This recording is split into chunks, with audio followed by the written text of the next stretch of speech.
Can you be good without God? Let's find out. Absolutely astounding. There you have it.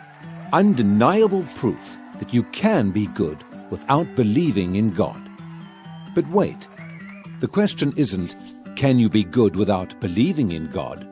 The question is, can you be good without God?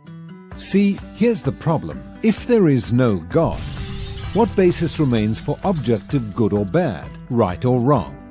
If God does not exist, objective moral values do not exist. And here's why. Without some objective reference point, we have no way of saying that something is really up or down.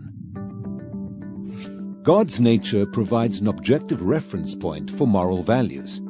It's the standard against which all actions and decisions are measured. But if there's no God, there's no objective reference point. All we're left with is one person's viewpoint, which is no more valid than anyone else's viewpoint. This kind of morality is subjective, not objective. It's like a preference for strawberry ice cream. The preference is in the subject, not the object. So it doesn't apply to other people. In the same way, subjective morality applies only to the subject. It's not valid or binding for anyone else. So, in a world without God, there can be no evil and no good, nothing but blind, pitiless indifference. God has expressed His moral nature to us as commands. These provide the basis for moral duties. For example, God's essential attribute of love is expressed in His command to love your neighbor as yourself. This command provides a foundation upon which we can affirm the objective goodness of generosity, self-sacrifice, and equality. And we can condemn as objectively evil greed, abuse, and discrimination. This raises a problem. Is something good just because God wills it, or does God will something because it is good? The answer is neither one. Rather, God wills something because He is good.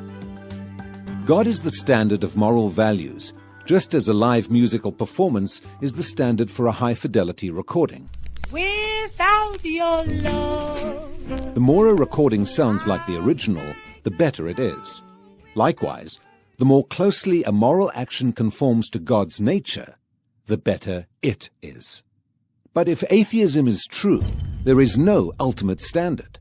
So there can be no moral obligations or duties. Who or what lays such duties upon us? No one. Remember, for the atheist, humans are just accidents of nature, highly evolved animals. But animals have no moral obligations to one another.